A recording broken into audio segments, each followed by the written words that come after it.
part of the city's history that we would much rather forget. But we don't want to repeat the mistakes of the past, so people who work to better their communities say it's time to reflect on what happened here in Los Angeles in 1992. Great news today for the people who are trying to rebuild L.A. after the riots. Chevron is throwing its hat into the ring and will become a part of the efforts. Jim Giggins has more.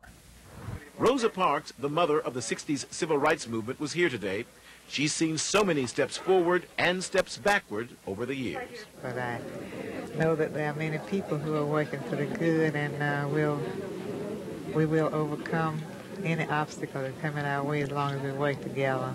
There was some encouraging employment news in South Central Los Angeles today. The Chevron Corporation put up $1.25 million for a job training center for the area. We want to be convinced that this will be a successful, long-term effort to assure a continuing training effort for the youth of this area and to provide a source of jobs for companies like ourselves who need trained workers all of the time. Get back out of it. Sentenced to juvenile hall, Freddie Marroquin was tossed from school in the 10th grade.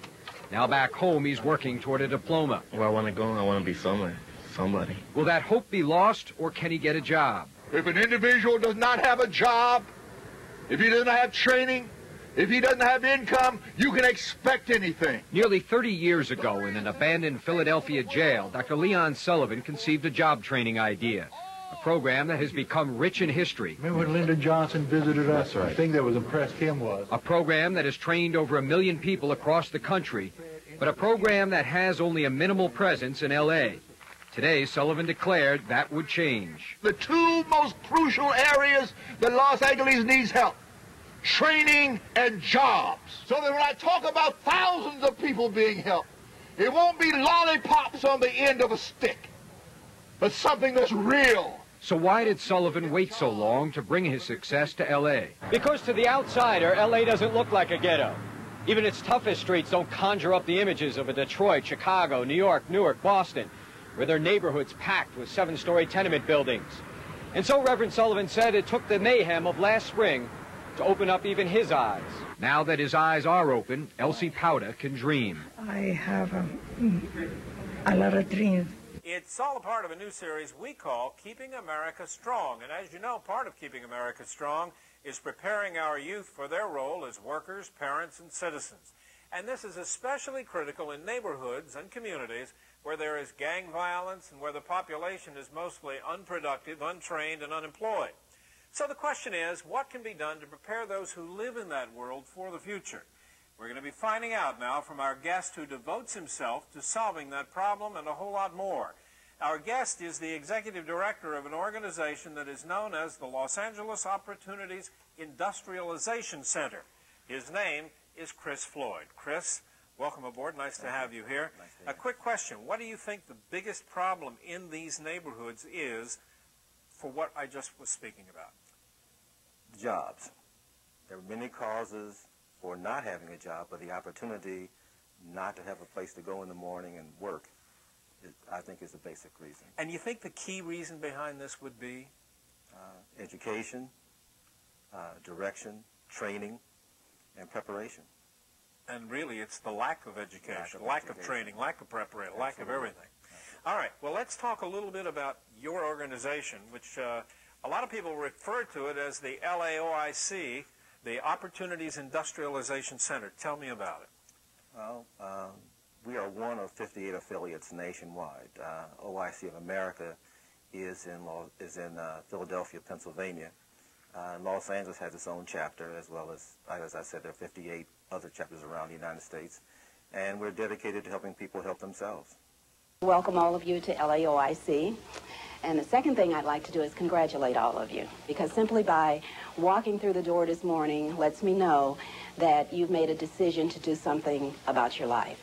Her name is Emmer Beard, but she is affectionately known as Mother Beard because of the relationship she has developed with her students at LAOIC. No matter what vocation you choose, it's still required that you take what we call basic skills. Just do the best you can on the test, but don't get nervous about it.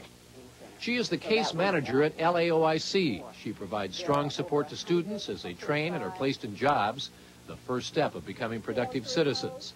Mother Beard is known for not letting anyone fall through the cracks. They always have someone that they can call, you know, that they've always got that support system.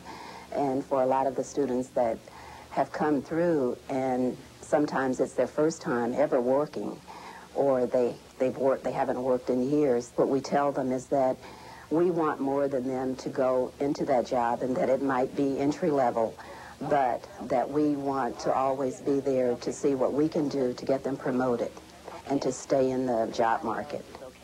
I was released January the 17th, 2007 from Texas, and I caught the bus here. And when I got here, I ran into a lady who runs the Alexandria House off Wilshire. And she sat me down and talked to me, and she said, if you don't want to go back to where you've been, you need to check with this program called OIC. So she gave me the information, and she gave me a bus token. And I took the bus to OIC. And when I got to LAOIC, the first time I went to the orientation, the smiles that they gave me, the concern and the care, and they made me see me as an individual. They taught me a lot there. I just want to thank Miss Arlita Jones, which is not here right now, Mr. Steve Thompson, Mr. Chris Floyd, and Miss Meza and Miss Lewis, because not only did I go through the program and learn about retail sales, customer service, but I learned about myself and how to treat other people, how to present myself. Today I look nice, and I know I did. When I came to the program, I finished and I graduated, but once I graduated, they not only took one in their pocket financially, they helped me to get a job through some connections that they knew, got me to work, went in their pockets, in their own personal pockets, and bought the uniforms that I needed, shirts, pants, shoes, and all, to go to work. After that, I got in connection with an individual through that job, Derek Jamaican, and became a forklift driver. I went back to school and got my forklift certificate. I got that. Thanks to OIC, who encouraged me. Many days I wanted to give up. Many days I didn't want to come, you know, but they wouldn't let me give up. I mean, they pushed me and pushed me and pushed me and encouraged me and loved me and held me. And I had problems, you know. And then after that, I met another individual who introduced me to LAX Century Community, which I am very, very proud of. See, I sold myself to them. I graduate today starting. I will be working for the school district on the construction project, and it started at $25 an hour.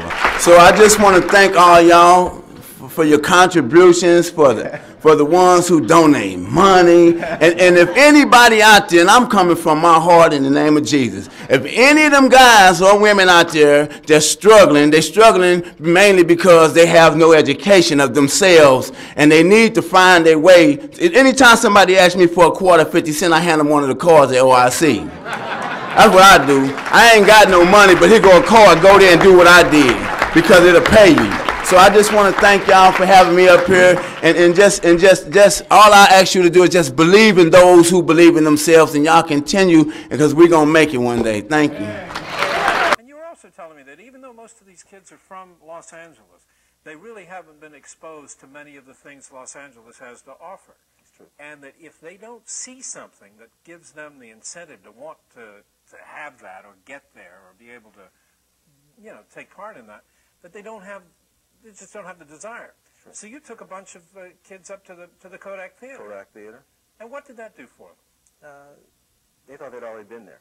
Yeah, they've been to Hollywood. They've been to Hollywood, right. Hollywood and Vine. They've walked the area probably. They'd seen the Grumman's Chinese Theater, but they had never been inside to see the opulence and the beauty of the Kodak Center itself. Right. And the transition from being outside in the hallway, I've been here before, on their mind, to walking in, realizing that what they had before them, it was a totally new experience to them. And that's what they need. They actually need to see what the world has to offer them, other than just what they see in their own neighborhoods or on a few assorted television shows. They need to see and understand that those items, that lifestyle, is available to them And then we take them right back to the fact that you must have a job to be able to afford that kind of a lifestyle. So you have to work in order to live and provide for your family.